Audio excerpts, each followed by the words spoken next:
ان کا بڑا جو ہے وہ اشارے ہیں، وہ اسٹیمنا ہے، وہ باتوں کو سنتے بھی ہیں اور بہت کم جو ہے وہ جو ہے وہ یعنی رسپانس تو کبھی ان کا ہوتا ہی نہیں ہے. بالکل وہ باتوں کو سنتے ہیں اور جب ہماری پارٹی میٹنگ ہوتی ہے تو وہ تنقید بھی کرتے ہیں، وہ بھی اختلاف بھی کرتے ہیں. تو یہ ایک سلسلہ ایسا ہے کہ اختلاف رائے جو ہے، لیکن یہ یہاں پہ میں ضرور کہہ دوں کہ اختلاف رائے کا کوئی سلیقہ کوئی طریقہ ہونا چاہیے.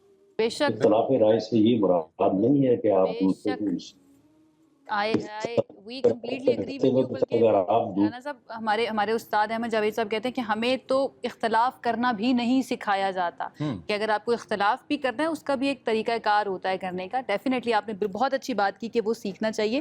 ان دا اینڈ رانا صاحب میں چاہوں گی کہ وقت ہمارے پاس ہو گیا ہے ختم، تو یہ کامنٹ کر دیجئے یہ رویہ جو ہے میاں صاحب کا اختلاف رائے کو برداشت کرنے کا، یہ میاں شہباز شریف صاحب اور مریم نواز صاحبہ کا بھی ہے؟